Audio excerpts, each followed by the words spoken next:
یک تصمیم اخیر آژانسی اینواسیون و فناوری‌های نوین تاجیکستان نعیم جان دانشجو را سرگردان کرده است که از بانکومات‌ها پول نقد پیدا کند، چون دو سه روز اخیر در بیشترین نقطه‌های سودا و خدمت‌رسانی دوشنبه از پذیرفتن پرداخت‌ها توسط همیان‌های الکترونی دست کشیدند. تاکسی هم مقصد نمیگذارن که میگه که نالوگ میسپریم، برای وقت دیگه قبول نکرده‌اند، شومی نالیچکا میگم فقط.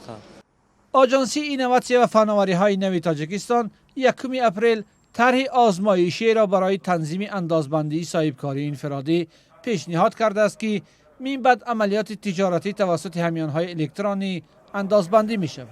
این طرح در میان شهروندان و تاجران خدمت‌رسان‌ها چی در داد و گرفت معمولی و چی در شبکه‌های اجتماعی نگرانی و نارضایتی‌ها را به بار آورده است. سنیمت میکنی بانکمات خودش ایتک فایز میخره.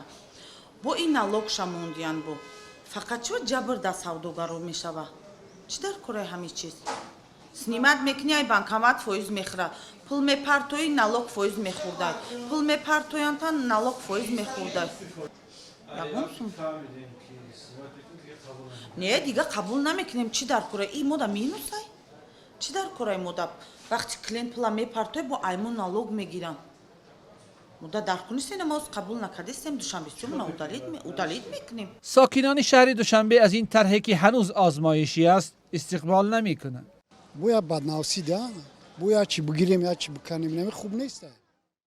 هرچند برخی تاجران میگویند مجبورند این انداز نو را سپارند، اما برخی دیگر آن را بر ضرر تجارت خود میدانند.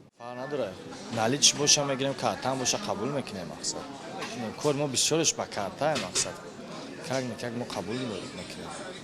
باقی که انداز بندی چی میسپوریشه؟ چه سرکشی میکنیم؟ با وجود سرگردانی و نگرانی های تاجران و ساکنان در آژانسی اینواسیون و فناوری‌های نوین تاجیکستان با بهانه مصروف بودن متخصصان نخواستند جزئیات این طرح را به خبرنگاران رادیو آزادی شرح دهند. اما در مطالبی که این نهاد در صفحه‌های خود در شبکه‌های اجتماعی و رسانه‌های دولتی نشر کرده است، گفته می شود که در دایره این طرح انتقال عادی مبلغ بین اعضای عائله، دوستان، نزدیکان و دیگر شهروندان توسط همیان‌های الکترونی اندازبندی نمی شود. ولی در یک از بندهای ضمیمه این طرح که در اختیار رسانه‌ها قرار گرفته است، گفته می شود که اگر از یک شخص واقعی به شخص واقعی دیگر در یک روز توسط همیان‌های الکترونی بیشتر از 10 پرداخت با هدف تجارت انجام شود، این عملیات اندازبندی می شود. ولی این نهاد نگفته است که طرح چگونه معین می کند که کدامی از پرداخت تجارتی است و کدامی خصوصی. هرچند در ضمیمه این طرح آمده است که این نظام معلومات را در اختیار مقامات انداز می‌گذارد و آنها صاحبکار بودن یا نبودن صاحب همیان الکترونی را دقیق می‌کنند.